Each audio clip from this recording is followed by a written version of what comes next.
This is a Special Forces medical ruck from 2007.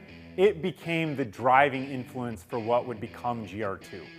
We had started out with the idea for one ruck that was Gr1, but the feature sets related to packing organization and the way that the rucksack would lie open flat, that came from this ruck. This idea of, hey, the Special Forces medic shows up and he has to almost create an operating room environment for himself where everything is in its right place.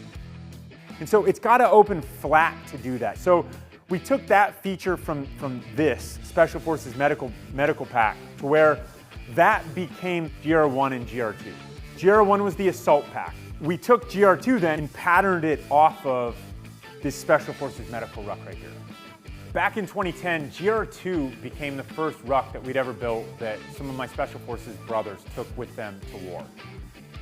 They actually used it as a demo bag, demolitions bag. That meant they needed to separate out the blasting caps from the charges and all that type of stuff. So everything in its right place.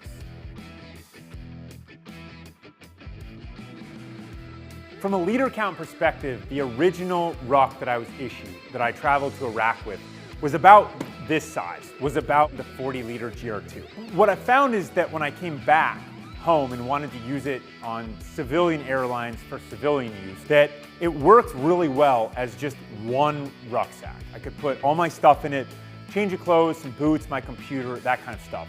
What I did not like was that it appeared as too much of a military rucksack. So wanted to go back to that design philosophy of Baghdad, New York City.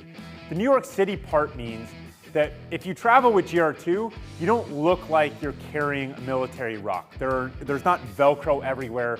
There's not straps and buckles and all this stuff everywhere where everyone just knows that that's a military pack. That's not the goal. In Special Forces, you're supposed to be a gray man when you're traveling. You don't want people to know that you're in Special Forces. That's the thing. So Gr2 had to fit that prescription. The Baghdad part was a lot tougher. It was a lot more complicated to make sure that from a performance standpoint, that this ruck could hold up to anything that my brothers in Special Forces could throw at it. War is the ultimate proving ground for GORUCK gear. And if I were gonna buy a Gr2, I would wanna know that it could thrive in that kind of an environment, which it has since 2010, which it does today, and which it always will.